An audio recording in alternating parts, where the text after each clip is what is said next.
Hey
YouTube, this is Jen Marie and welcome to my channel Crime Rewind. My first case will be that of Patrice Endres, and it's took place in Cumming, Georgia, and also Dawsonville. We'll be going on location and going backwards from there, and the first location we're going to be going to is Lebanon Baptist Church, which is located on Kelly Bridge Road in Dawsonville, Georgia. And then after that we'll be going to her the building where her salon used to be. Obviously it's not a salon anymore because this was 16 years ago, but the building where her salon was on Matt Highway in Cumming, Georgia.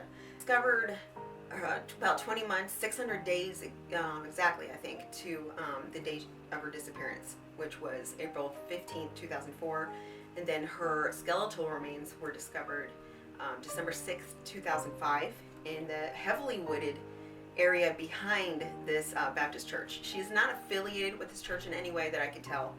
And this church is located 6.2 miles away from her salon.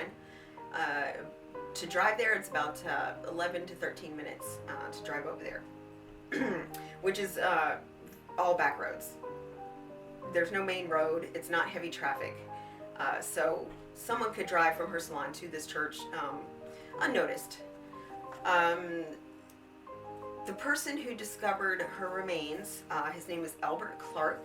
He's a parishioner of the church, as long with his, I think his friend was also a parishioner that went there.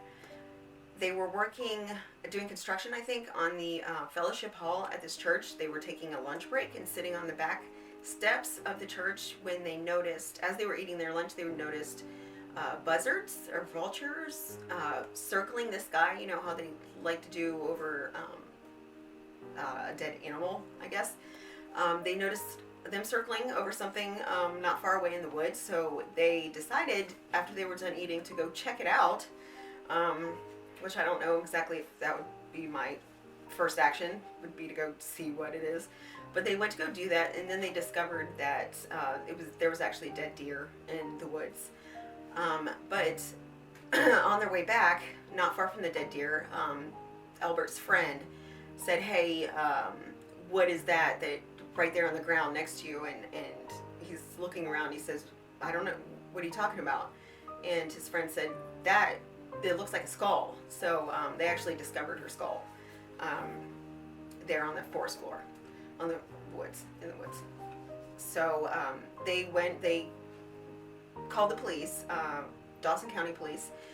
They arrived on the scene not long after, and over a course of 2 days, I think, they discovered most of her skeletal remains, about 90%, I think it was, that they discovered. They say that they did not find anything else, such as clothing. They didn't find, anything that would have been with her, I guess. No clothing, no jewelry, no anything like that.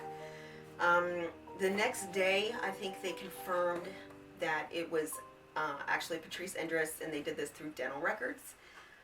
And then about a week later, they had discovered through an autopsy of her bones that there was a cause of death, but they've never announced it or come out and talked about a cause of death, because they say that is guilty knowledge, is what they call it, and that is identified as something that only the killer would know. So they're keeping that information to themselves. They're not sharing that. Now, if it's just skeletal remains, my opinion, which I'm going to try not to put my opinion in this, because I don't want it to sway someone's viewpoint one way or the other, and I'd like to just present the facts. But this opinion is based on fact. Skeletal remains, if the only way you could come up with a cause of death is from evidence that you find on the skeleton, such as a gunshot wound. You could either find a bullet lodged in a bone, knife wounds if the blade has cut a bone, or blunt force trauma on the skull. Which, if they found the skull intact, I want to say that that might be unlikely. If there's blunt force trauma, it would have fractured the skull, and it would have been easier to fall apart and not be found intact. So I want to say that it's either a gunshot wound or a knife wound. It's just my opinion. I could be totally wrong, of course, because nobody knows except the GBI and the killer. So as you could see when we went to the church, that there was only one entrance to this church. You can't go behind the church as far as pulling a vehicle back behind the church to maybe dump a body. That's not possible. And there is like a gate across the road. Now, the one thing I do not know is when this gate was put in. I don't know if the gate was there before 2004, or if they installed it after her remains were found to try to hinder people from going back in there, from more bodies being dumped, or from just onlookers, maybe curious people like me who want to go back there and look around. So I don't know when this gate was installed. So there is, and of course there's a cemetery across the road that is part of their church, the Lebanon Baptist Church. The cemetery does back up onto, there's power lines, and then there's the Dawson County Forest, which belongs to the city of Atlanta. And it's very big. There's hiking trails back there. There's horse trails back there. There's waterfalls. There's rivers. There's a lot of activity as far as nature enthusiasts are involved. There are but nothing comes close to where her remains were found. So the question I'm having trouble with is, how did she get back there? I mean, was she walked back there and then killed in the woods? Was she, because that would be very difficult to carry her that kind of weight without being seen by anybody. I mean, if he parked, or she parked their vehicle in this cemetery roundabout, they would still have to walk across the road to get to the back of this church. And you got to remember, she was abducted in the middle of the day. So this wasn't like at nighttime, and she obviously wasn't killed at her salon, because they found no evidence of that. So she obviously was killed in either where they found her skeletal remains in the woods, or in this person's vehicle. So, they either have had to walk her across the highway or carry her across the highway. Either way, in the middle of the day, I find it difficult to believe that no one saw anything and no one was passing by or saw anything. So the whole point behind these videos, obviously, is to get this out to people who maybe saw something and can call in to the GBI and give some information.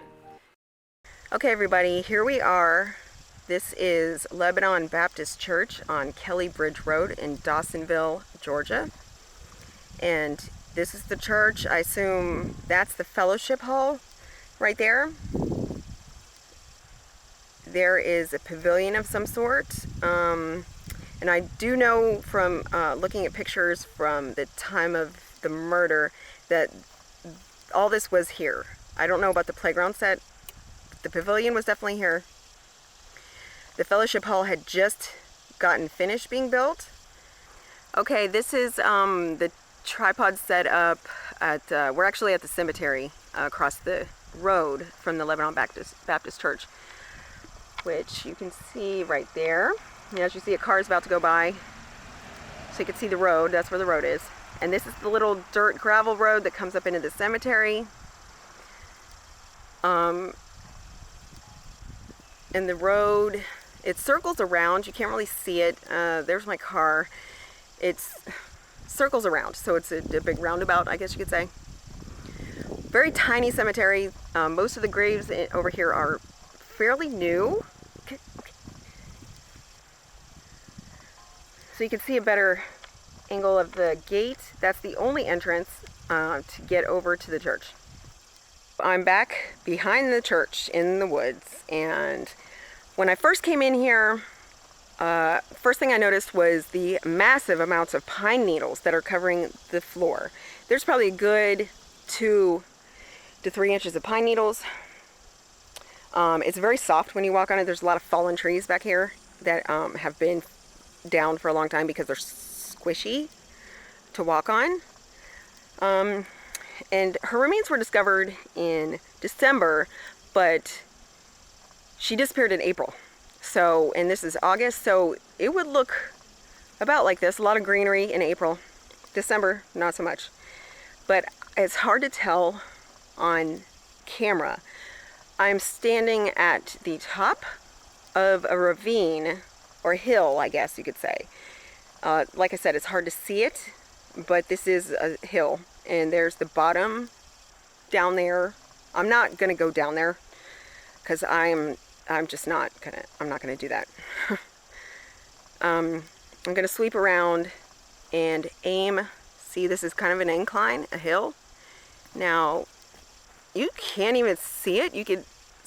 I could see it a little bit because I know what I'm looking for, but you can't see the church. It's pretty secluded. I mean, it's out of eyesight, it's out of earshot. The pine needles on the ground, to me, would muffle any sound, screams maybe. I don't think there's any houses within earshot of here that would be able to hear screams. Because the pine needles do muffle sound, in my opinion. But you can't see the church at all. And so he would have walked her back here somewhere. I mean, there's no trails back here to follow. Okay, it didn't take us very long to get out of the woods. Here is the where we come out right in the back of the church.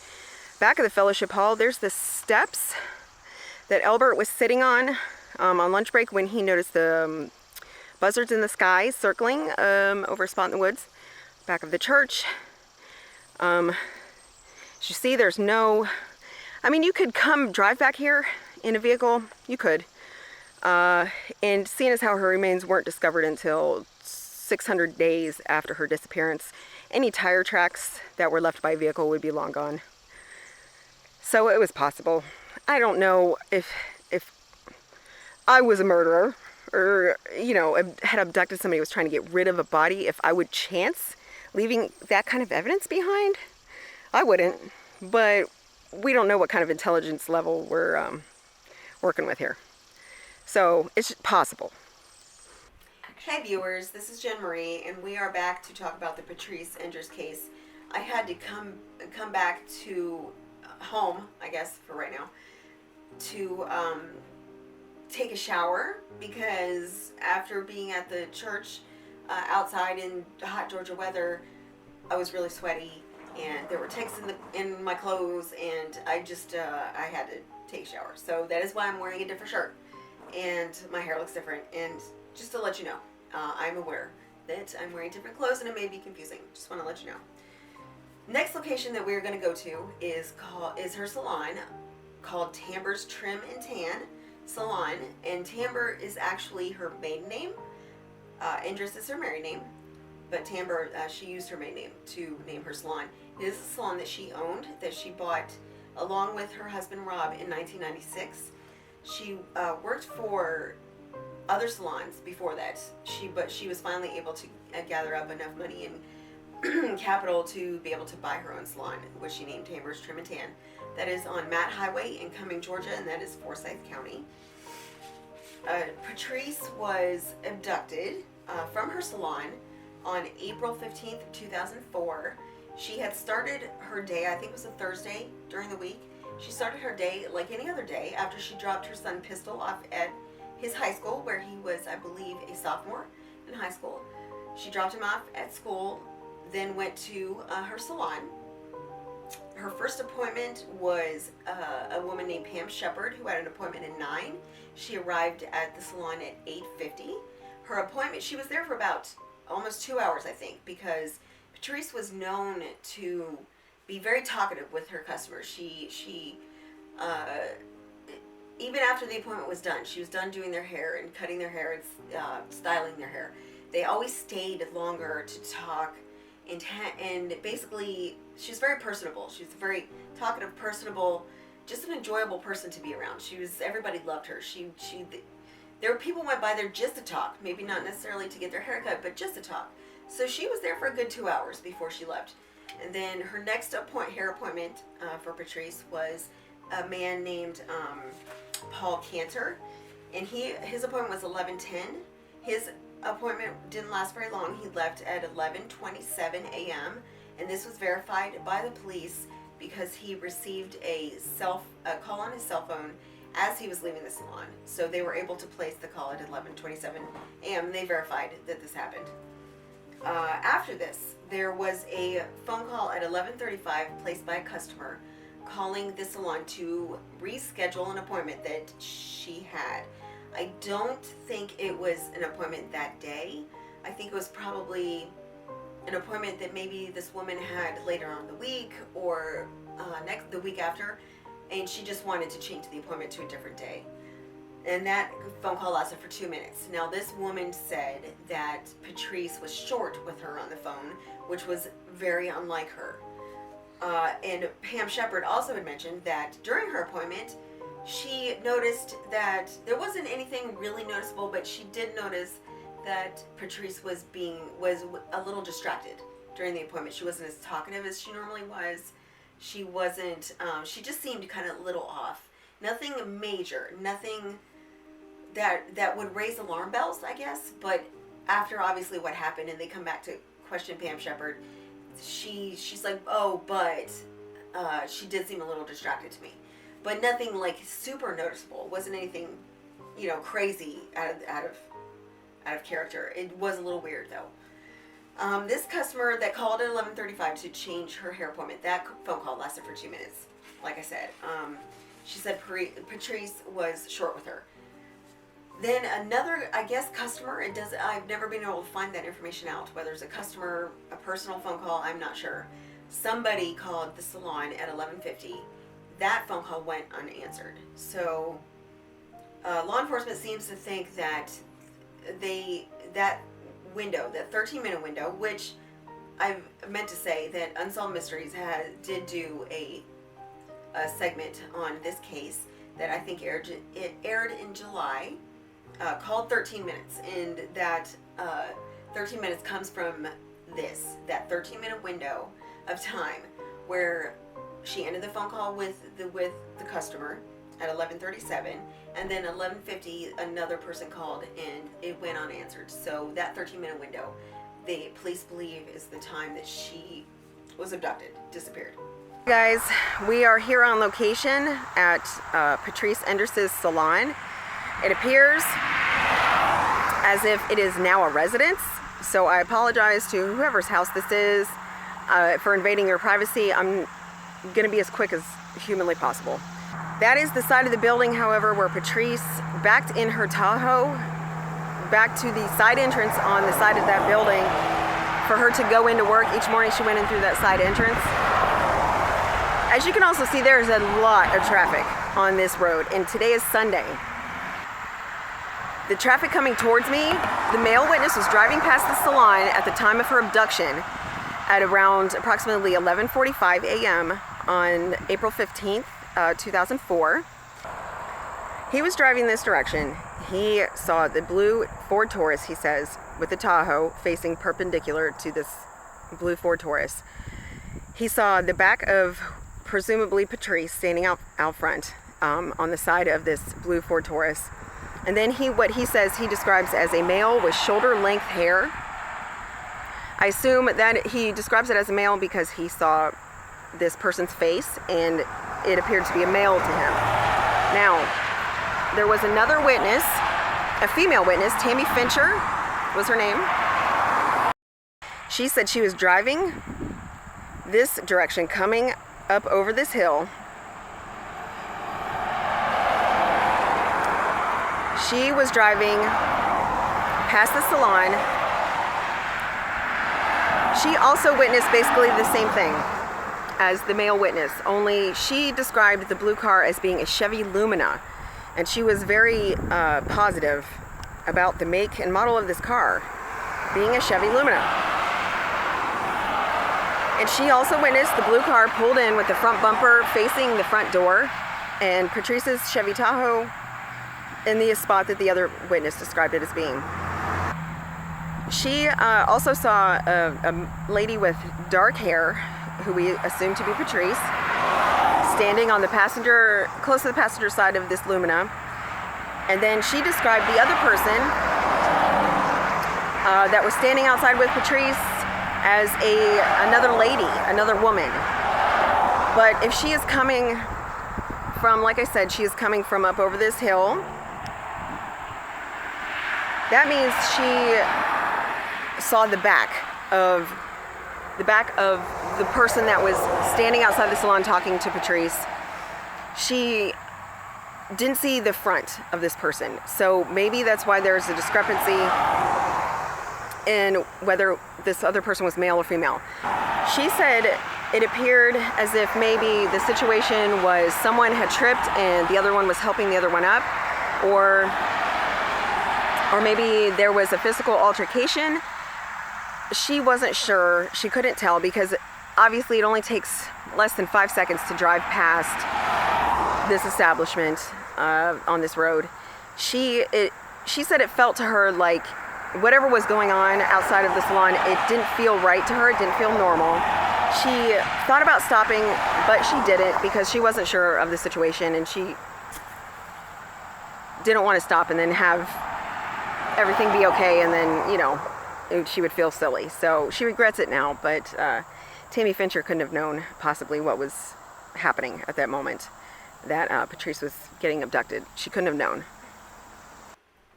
After the phone call was placed to 911, the police arrived shortly after, the Forsyth County Police.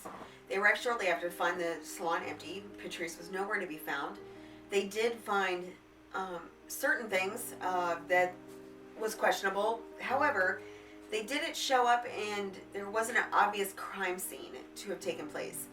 There was no blood evidence. There was no drag marks. There was no signs of a struggle. Nothing was knocked over. Everything looked as it normally does, except for a few key things. The cash register was open and it was empty. Someone had taken all the money out. Her purse was on the counter. Her car keys and her car was still out in the parking lot. Her car keys were on the counter next to her purse, which had been obviously gone through, rifled through. Her wallet, however, had all its credit cards still in her wallet. There was no noticeable cash. However, she had $270 tucked away in a little pocket in the wallet that anyone but her wouldn't have known was there. But the police, when they went through everything, they did find $270 in her wallet, which makes me think, this is a side note, which makes me think that if the goal was robbery, that if they would have said to her, give me all your money or else I'm going to hurt you, for instance, I'm pretty sure that she would have given that up. She's not going to hold on to that $270 in exchange for her life. She's not going to keep that if that means that it's going to cost her life so she can go home to her son. That to me, that says right there that the motive I don't believe was robbery, because if the person would have said, "I need all your money. Give me all the money that you have," that she would have given that over to him, her, whoever. So I don't believe, just as a side note, I don't believe that robbery necessarily was the motive behind this. They also found her uneaten lunch next to the microwave in the break room / utility room. There's a microwave. I believe the microwave door was open and her lunch was in a container sitting next to the microwave, not unheated. It hadn't been heated yet, so it was almost like someone interrupted her as she was in the middle of doing that, basically.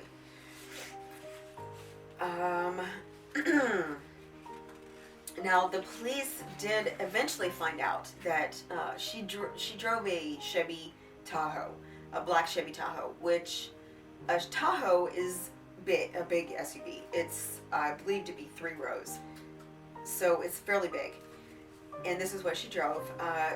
According to pretty much everybody that knew anything about her, or her schedule, or her routine, I guess, everybody said that her normal parking spot was always backed in next to, I believe if you're facing this salon, then it would be to the left-hand side of the salon.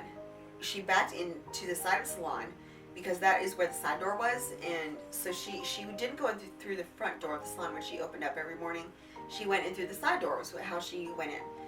So the Tahoe was still there. However, it had been moved from her normal spot, from on the side, where the side door was.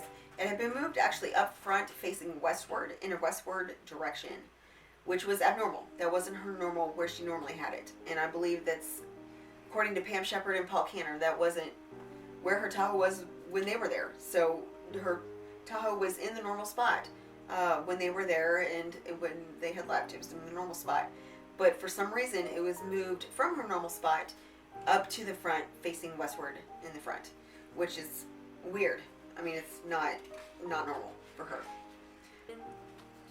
One of the clients that had said that her Tahoe was not in this normal spot also said that from experience she had been going to Patrice for haircuts all through junior high and also through high school. She had disappeared her senior year of high school, so from middle school, junior high, up through high school, this is who she went to get a haircut. So I saw an account online where she described the inside of the salon, because I'm pretty sure I'm not going to be able to get in there. And it's not a salon anymore. So she described, and I don't know her name, it didn't say online. She described the salon as being fairly tiny, actually. It only had 2 chairs, so 2 salon chairs. And what I assume to be just regular haircutting stations, I guess. Usually in a salon there is a shampooing station. And most of the time there's also a hair drying chair. So the salon was fairly tiny. There was 2 stations with a shampooing station, 2 haircutting stations, a hair dryer. There was also obviously a counter with a cash register on it, and there was a break room / utility room where the supplies were kept and things like that, and where the microwave was and things like that. So it wasn't a very big building. There wasn't a whole lot of space or room in there. And also, this is the important part, is that she didn't have a staff of employees. There was only one other employee that she had, and this employee apparently did not work all the time, only part-time. And on the day that she went missing, this employee, I guess, was not either scheduled to come in or didn't have any hair appointments scheduled for her to come in. I'm not sure. I don't know the normal schedule for this employee. There's really nothing, and this is from a personal account of somebody that knew Patrice. There's nothing from a GBI or law enforcement or anybody about this particular thing. So this is only coming from, I guess, hearsay. Now, from the beginning of this case of Patrice Endres disappearing, the investigation has been plagued with wrong leads. The first wrong lead to happen was a witness had come forward after she disappeared. Her name was Michelle Grant. She informed the police that she was driving by Patrice's salon at approximately the same time that she supposedly was getting abducted, and she gave a description of a white van being pulled up in front of the salon to where it was blocking the front door of the salon. She also said that there was a Tahoe pulled bumper to bumper with this van. So there was a white van facing the Tahoe, and it was bumper to bumper and right in front of the front door of the salon, basically blocking the front entrance. She also gave a description of a white male with shaggy hair, a mustache, wearing a camouflage ball cap, I think it was. She even talked to a sketch artist at the police and gave a description. They sketched what she said this man looked like. And the police were so confident about this witness that they had the flyers, they had the composite sketch put onto flyers. They distributed these flyers around to all businesses. They handed them out to basically everybody. They also put this composite sketch on the nightly news, and they did this for 5 months. 5 months. The police really focused their investigation on this witness account. They followed along wholeheartedly with this account. They said that they verified that she wasn't actually, this lady, Michelle Grant, was in the area at the time because they checked her cell phone records and then put her in the area. So they really believed her. About 5 months later, she came out and she recanted her confession. She took it back. She said, I made it all up. Okay, now we're going to talk about the false confession of Jeremy Jones, who was an active serial killer in the area at the time of Patrice's disappearance. In January of 2005, so Patrice went missing in April of 2004, and her body was discovered, or her remains were discovered in December of 2005. In January of 2005, so this was before her remains were discovered, Jeremy Jones confessed to kidnapping, raping, and murdering Patrice Endres. When he made this confession, he was already incarcerated in prison in Alabama for the murder of another woman there in September of 2004. He's also being charged with, I think, two other murders, but law enforcement suspect him of many more murders across the states of, I think, Oklahoma, Louisiana, and Georgia. So he confessed to raping and murdering her. His confession went like this. He said he was driving around Forsyth County, which is where her salon is located. He was driving around Forsyth County. He said he was high on methamphetamines. He eventually, he claims he got lost. So he stopped at the salon to ask. He said initially all he wanted to do was stop at the salon and ask for directions back to Douglas County, which is where he lived at the time. So when he stopped at the salon, he went in, he saw that she had no customers, she was alone in the salon, and she looked similar to his other victims. They were similar in appearance. He liked women with dark hair, and pretty, attractive women with dark hair, which fit Patrice. He claims that he seized this opportunity of her being alone and that he forced her he abducted her, forced her to get into his car. He was driving, he had a red Jeep Cherokee at the time. He forced her to get into his car and to go with him. Now, I did find an account where he had said he forced her at knife point. Anywhere else that I read about Jeremy Jones, the police declined to say what weapon he used. He did have a weapon. Most accounts I read, the police did not want to say what weapon he used. But I did read one account where he had a knife. He says he then drove her to a secluded wooded area near his home in Douglas County, which is where the church, Lebanon Baptist Church, was in Douglas County, heavily wooded area. I don't know where I couldn't find any address or anything saying where he had lived in Douglas County, so I don't know where he was at. In the woods, he raped and killed her. he says he then took her body to Sweetwater Creek and dumped her into Sweetwater Creek, where it empties into the Chattahoochee River. Now, because of this confession and where he said he dumped her body, the police, again, spent a lot of resources, a lot of time, a lot of energy searching for her body in the river.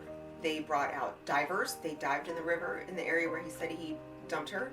They searched for her there. They brought out cadaver dogs. They looked to search along the banks of this river, and they found nothing. They found nothing. So they did this for a while. Then in December of 2005, so he made this confession in January of 2005. They found her skeletal remains back behind the Lebanon Baptist Church in December of 2005. The Lebanon Baptist Church is almost 70 miles away from the spot where he said he had thrown her body into the river. So shortly after they found her remains, Jeremy Jones recanted his confession. He said that he had just made it up for privileges, basically, for better treatment at the prison where he was at. He wanted more visitation with his family or loved ones. He wanted better food, better cell sleeping arrangements. He wanted, he just claims he did it for attention and for better accommodations and favors, I guess, from the police, because the police will if they want to hear something you have to say, they'll do it, basically give you what you ask for, I guess. So so there's another confession or another statement that the police based a lot of time on and wasted, once again, a lot of time. Now there is, after he recanted his confession, most law enforcement and people say that they no longer consider him to be a viable suspect. There are a few officials that are convinced that he is still the murderer, that he did murder her, and so they still are stuck on Jeremy Jones and think that he is the killer. Sheriff Paxton of Forsyth County says, quote, "There are some things that he has told us that only the person involved in the abduction of Miss Endres would know," unquote.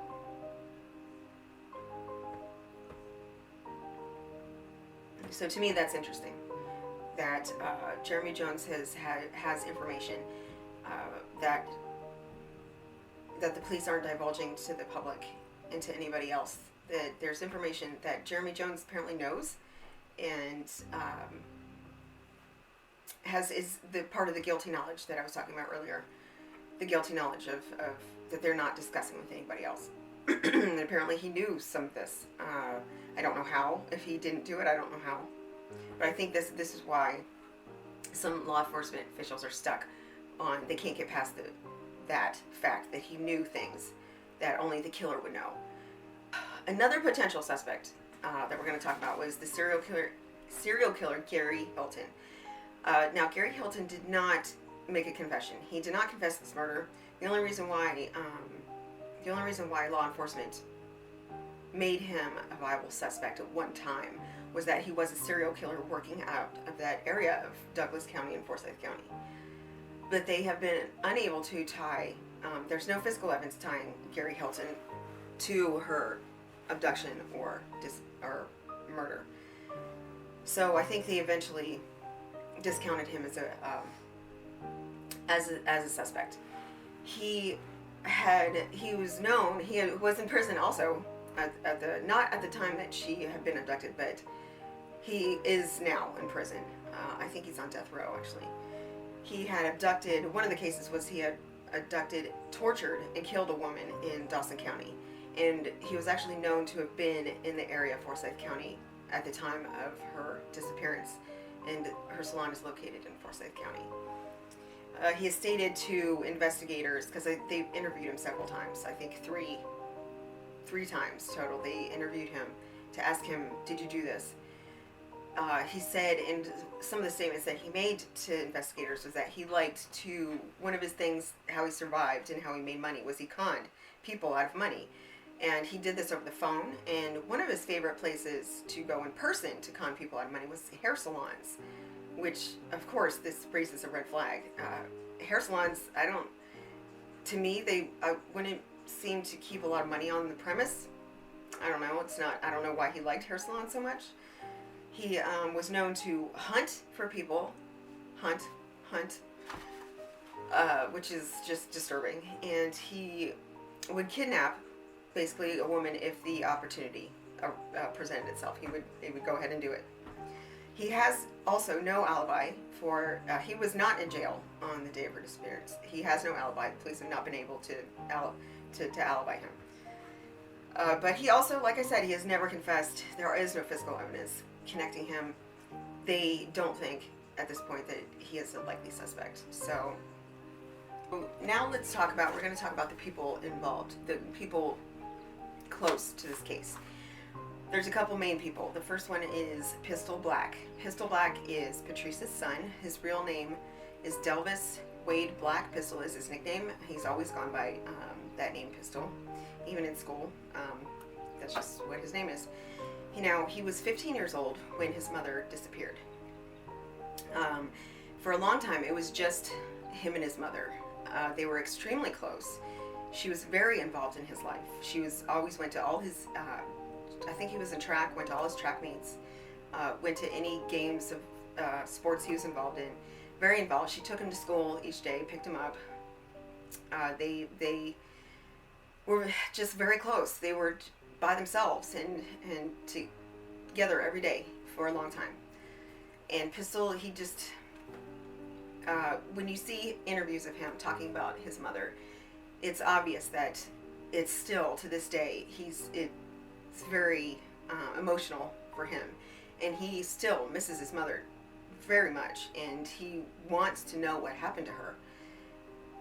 And it's very tragic and very emotional, and it hurts your heart just to watch him talk about his mother, because it's obvious that he loves her deeply, and they had a very special bond, a mother and son bond. And this poor kid, he went through a lot. He really has. When she disappeared, he was in school. Like I said, I think he was a sophomore in school. The police came to his school. They got him out of class. They took him to the office and they said, "Hey, have you heard from your mother?" And he said, "No, why?" They said, "Well, can you try to call her?" So he used his cell phone to try to call her, and she didn't answer. And he tried several times. She didn't answer. So that's when they informed him that she, in fact, was missing, that no one could get a hold of her, that she was missing from her salon. So they took him from there to the salon. So he was there at the salon while they were, inside gathering what little evidence they could find. He was there. The next day, he had lived with his mother in a house with her husband, Rob Endres, and we're going to talk about him in a little bit. They had all lived in this house together. The next day, after his mother disappeared, her husband, his mother's husband, actually changed all the locks in this house to purposefully keep Pistol out. Now, this is something that people are outraged about for Pistol, because no one can understand why Rob would have done this. Because the day after his wife goes missing, he changes all the locks on the house, won't even let Pistol in to gather any belongings that he has. And this kid is 15 years old. There's nowhere else for him to go.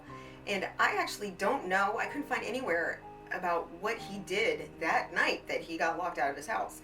Where he went. Did he sleep on the steps? Did he go to a friend's house? I can't find anything saying what the poor kid actually did at that moment to survive. But Rob really didn't seem like he about this poor kid whose mother had just gone missing. And I can't even imagine what he went through, what he was thinking emotionally what he was feeling. I can imagine. I mean, it was horrible. It had to have been horrible. So when asked on the Unsolved Mysteries episode, when Rob was asked why he did this, his response was, "I just didn't like him. I didn't like him. When we were together, when me and his mom and we all lived together, he didn't see a future in him. And like I said, he was 15. So I don't know what what was so wrong with Pistol that Rob felt a need to lock him out of the house and basically treat him like not like a human being, that's for sure. Not the son of a woman he supposedly loved. So that's a big deal, and that's why it raises the question in everybody's minds, and what gives them the idea that they think Rob actually killed her. That's the main theory. That's the popular theory of everybody online that I've read, that he actually did it. We're going to go into that in a little bit, because I don't think that, actually. Sorry, I don't. He is a creep. He is horribly mean to Pistol, and he's possessive and controlling of Patrice. I agree with that, and he's not he's not a decent human being at all. But that also doesn't make him a murderer, in my opinion. Pistol actually eventually went to go live with his father, Don Black, and we're going to talk about Don Black. Now, Don Black, from what I could find, was actually in and out of prison for a lot of Pistol's childhood. I couldn't find what for. I don't know what he was in prison for. But Patrice had actually met Don Black when she was dancing. She did used to be a stripper at mainly the Cheetah, which is a high-end strip club in downtown Atlanta. Also other clubs apparently she used to dance at, and this was, I think, in her 20s probably. Well, supposedly she met Don while she was dancing at one of these clubs. They got involved together. And she basically had that kind of lifestyle, like dancing and partying, and she was heavily, apparently, into the drug scene for a while. And also, I find this interesting to point out that Don was 24 years older than her. 24 years, okay? And I haven't mentioned this yet, but Rob was 20 years older than her. So she obviously liked older men. So she found that to be a turn on, I guess. So Don was 24 years her senior. So right now, at this point, I think he's in his 70s. He has to be in his 70s. So he's, he's up there in age.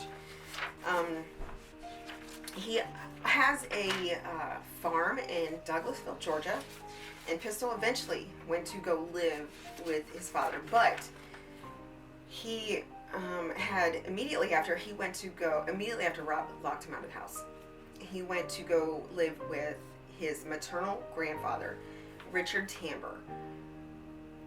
He actually lived in Alabama. So he went to Alabama, stayed with his maternal grandfather. Apparently during the week, like Monday through Friday, he would stay with his grandfather, and then on the weekends he would go to his uncle's house, his sister's brother, who his name I think is also Richard Tamber. He would stay with him on the weekends, and then a month later in May, a month after his mother disappeared, he actually decided that he wanted to live with his father, Don Black, who lived in Douglasville, Georgia. So he came back to Georgia about a month later, and as far as I know, lived with him up until the age of 18. I think from what I could find, there isn't much out there online about Pistol Black and his current situation. And I don't blame him. I'm pretty sure he doesn't want people harassing him. So please nobody do that, because it's the last thing I want is for people to harass this poor guy. He's already been through enough. But from what I could find, he's located in Villa Rica, Georgia, right now. Other than that, I couldn't find anything, and even if I did, I don't think I would advertise it, because I don't want people to harass this poor guy. There's no reason for that. He's been through enough, like I said. So, okay, and apparently, so even after Patrice and Don, Pistol's father, split up and weren't together anymore, they were still best friends. They talked every day. They were still best friends. I mean, they've always been best friends according to reports. And after Patrice disappeared, apparently Don really this hit him hard. His best friend was gone, so he went into a depression, and he, just like Pistol, both of them, they were just pretty distraught over the fact of her disappearance. So, I think they eventually, over time, it gets a little better to deal, a little easier to deal. It doesn't get better, but over time it does. They probably learned how to live together and to function together as a family, as a new family, because I don't think Pistol had ever spent much time around his father up until that point. So he was new to both of them, so they had to learn how to live and how to work things out together. And I think because of that support from each other, they probably it got better for them just to have each other, to lean on in for support. So, to me, it's extremely sad for both of them, both Don and Pistol. It's extremely sad, I think. Okay, let's talk about Rob. Rob, okay. Rob is interesting, to say the least. In the Unsolved Mysteries episode, he does, like I said, he's 20 years her senior. He's like in his 60s. He hasn't aged well, in my opinion, because from the pictures of him and Patrice, he looks completely different, in my opinion. So he just comes across as it does come across as creepy and possessive and just controlling, and but he's also very matter of fact. He's very blunt about his opinion of Pistol. Not saying it's right. I mean, it makes you dislike him. He's very unlikable, very unlikable man. But it also doesn't make him guilty of hurting her, or he's guilty of being a dick to his stepson, definitely, and it makes it not right. It definitely wasn't right what he did to his poor stepson. Okay, when Patrice and Rob met, Rob was 50 years old, Patrice was 30 years old, and he says how they met was he had gone into her salon to get a haircut, and that for him it was love at first sight. Now, her family disputes this, of course. They say that mainly her sister is the one who has been in the media. She does have two other brothers that they don't really comment about the story in the media. Her sister, however, is all up in the media commenting. And her sister's name is Kylie Kramer. She's in the news a lot. And she's actually she's had some issues with the way law enforcement has handled things. So she's in the media talking about this a lot. She says about how they met, that Rob met Patrice when she was stripping. Now, this doesn't really match with the timeline, because apparently Patrice stopped dancing after she had Pistol. She decided to stop doing what she was doing, like basically get out of the drug scene, get out of partying. She just wanted to raise her son. She wanted to be a good mom. She had always wanted to be a hairdresser, so that's what she decided to do. She went to cosmetology school to learn how to cut hair, and which she turned out to be amazing at. And so she got out of that whole lifestyle, and so the timeline doesn't fit of her meeting Rob while she was dancing, because she was already out of that lifestyle when she had met Rob. So I don't know why her family would say that she had met Rob way earlier than what she had. It doesn't make sense to me. They didn't date for very long before I think they went and got married. Probably maybe a year. They dated, then they got married in Florida, March 2nd, 1997 in Florida. I think it was Daytona Beach. They went and got married. Rob says that their dream was for retirement. After he retired, was to go back down to Florida and open up a bed and breakfast, and that was going to be their retirement, is what he says they had dreamed about doing. Now, he also says that him and Patrice never fought. Don't believe that, because there's couples fight, whether it's huge fights or whether it's small disagreements. There's no couples that don't ever fight. So that to me, that doesn't that doesn't jive or doesn't ring true because there's no couples that don't fight. Sorry. Now, her family, Patrice's family, like her sister and her father, say that they did fight. They fought all the time. Pistol says that they did fight. Pistol also says that because he was around 8 or 9 when Patrice and Rob were married. And he says for about the first year of the marriage, it was great. Things were great. He says Rob was very involved. He treated him like his own son. He didn't treat him badly. He was involved in his life and his activities. He was very interested in doing things with him. They did a lot of family activities together. After the first year, however, he says that it just flipped. It changed. He says that he started treating him just very badly, apparently. And never, and I want to point this out, that there was never any physical abuse from Rob towards Pistol or towards Patrice. Never. From any account, from her family, from Rob, from Pistol, from law enforcement, never any physical violence of any sort. Now, in my opinion, there was some mental and psychological abuse towards Pistol from Rob, because at home he would make snide comments. He would tell him that he was never going to amount to anything. Just say like nasty, like hurtful things to him for no reason. Just, I'm not sure why someone would do that to a kid. In Rob's words, he just didn't like him. I don't know. Pistol's opinion is that Rob was jealous of Patrice's relationship with her son, and felt like Pistol got more of her attention than Rob himself did, and that he was jealous of this attention, which I don't know how someone could be jealous of a mother and son relationship, because it's two different types of love. You know, whatever love she had for Rob obviously is a different type of love than she would show her son. So to me, it's ridiculous to be jealous of one, because they're not the same. So, and I'm pretty sure people are capable of feeling love for more than one person, especially different types of love. You know, you can love your kids but still be in love with your husband. So I don't understand. If that was the case, that's what Pistol claims. Rob, however, says this is not the case. Of course, that's what he's going to say. Another fact that made people think that Rob had possibly done something to his wife was how he had talked about her cremated remains and her skeleton.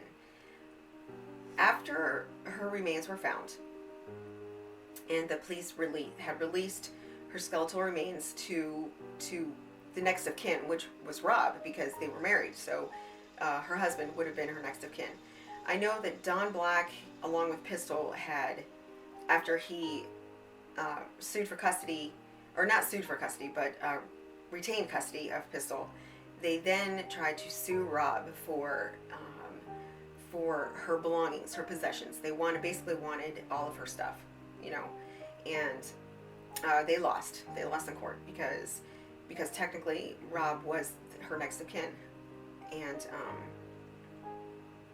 so he retained possession of all of her belongings, pictures, clothes, anything that she had at that house.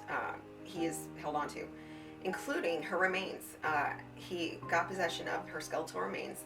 He talks about in the Unsolved Mysteries episode of how at the funeral home, he asked the funeral director to basically put back together her skeleton, and so he could see her together. He wanted to see the skeleton before they cremated her bones. He also remarks how he picked up her skull and carried her skull around, which is creepy. I think everybody can agree on that. I know that I would not do something like that. I've actually personally dealt with cremation and of someone I loved very much, and I would not have felt comfortable doing something like that, picking up a skull and carrying it around. That makes me kind of queasy thinking about doing something like that. So it's definitely weird. We can all agree. He also talks about after he said goodbye to her skeleton, and after she was cremated, they gave him her cremated remains. He talks about taking her home and sleeping in bed with her remains for the first year, saying that he cuddled with her remains like a teddy bear. So, which is disturbing. Okay. He didn't get her ashes put in an urn, which is the normal thing to do. He didn't have a cemetery plot. He didn't get a plot at a cemetery to bury her ashes so other people can go and mourn her or have some memorial put up or out of respect for her memory. He didn't do any of that. He kept her in a cardboard box in his freaking closet, okay, and slept with her ashes. He carried her around, her boxes of ashes for a while, and his remarks, and this is what got me, was he said, I have her here with me, and that's good. She's here where she belongs, and that's a good thing. That is 100% completely possessive. It's so possessive. He is so possessive of her ashes. He refuses to give even a little bit of her ashes to her own son. Her son has nothing of her, not even a part of her. He said this with pride. Like, he's like, I'm definitely, Pistol will never get her ashes. Never. We'll never get her. So I find that it's horrible, Rob. Okay? It's horrible. Really. You should give her poor son some of her ashes. Okay? Also, I want to reiterate again, this doesn't make him a murderer. It's a person. It makes him, definitely, his character, unlikable. The fact that he is so possessive of her ashes that he won't even give any of her ashes to her own son. So, that's that. I do want to point out that, because a lot of people say they are convinced that Rob killed her. Now, I also, after doing a lot of research, down a rabbit hole of research, okay, I found out that there was absolutely nothing to gain from him having her murdered, of killing her himself or hiring somebody to murder her. The salon was, she owned. He had no life insurance policy on her, no life insurance policy to gain, no money to gain. The house that they lived in was in her name. He doesn't even live in that house anymore. He had to move out of that house into an apartment. I think he lives in Douglasville or Cumming. He doesn't live in that house anymore because the house was in her name. That was her house. So, he really had nothing to gain from her being gone, except the fact of what he said that she belonged to him now. I mean, the only people who said that they were having problems was her family, was Pistol and Kylie Kramer, Patrice's sister. I'm not discounting what they said. They say that they were having problems in their marriage. Patrice was thinking about divorcing Rob. Rob says this is news to him. He had never heard of.